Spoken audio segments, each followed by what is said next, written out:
So talk about why you decided to take this job. Yeah, so I think every job's about people, and I think there's a lot of great people here. And I think there's great people in the important places. That's the biggest thing.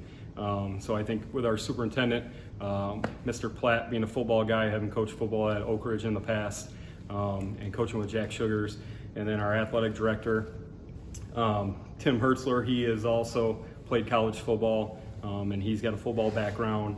And then our principal that we had, Brandon Bruce, was a former varsity head coach who took Newberry to the playoffs for the first time in school history. So he had experience in that kind of role. So I think there was just a lot of great people. And then there was kids. I felt like coming and seeing some of the kids, there's a lot of pieces in place, and they were committed to winning. So I feel like the one thing that everybody knows about Hart from around the Muskegon area is they're the last school in the Muskegon area to not make the playoffs. So what are you going to try to do to change the culture here and make this a playoff team? Yeah, so it's going to be a process. So you don't think you're going to come in here and just change everything instantly. So we knew that. So we're getting ready to kind of do the work and dig and kind of figure out where we're at right now. So this year's going to be kind of the foundation, figuring out what our problems are, what areas we got to fix, and then kind of go from there. But I think a lot of that stuff is timing. Obviously, we're going to a new conference in a year, so that's going to change some things. And I think we got some other things kind of lining up. I think we got some good groups coming up through the program right now.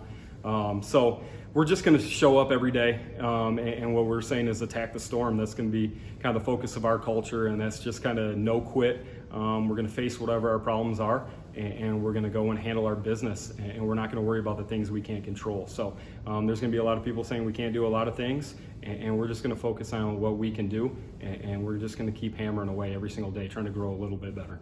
So you have the state powers, such as Montague, Oak Ridge, Whitehall on your schedule, but you guys get to play them later. How important is it in the first couple games? You guys have a couple winnable games against Holton and against Mason County Central.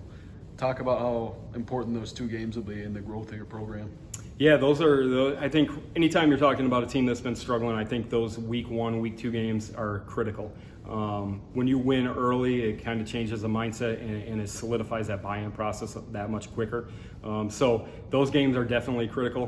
We're focused obviously on Holton right now, and they just hired Coach Smith there, who's I think a phenomenal coach. There's not a guy that I respect X's and O's wise more than him, and I don't know many people that could outwork the guy. So we're gonna have our hands full week 1, and I know they got a good group coming back. And then Mason County, people may say that's winnable for us on paper, but it hasn't been close between us and them the last couple of years. So they've kind of put it on us. So we got to prove that we can play with them and that kind of stuff. So those games are critical, but at the end of the day, we got to be focused on us and doing what we can do and controlling that. So our focus is going to be completely on us. If we take care of our business, then hopefully that kind of stuff will fall into place.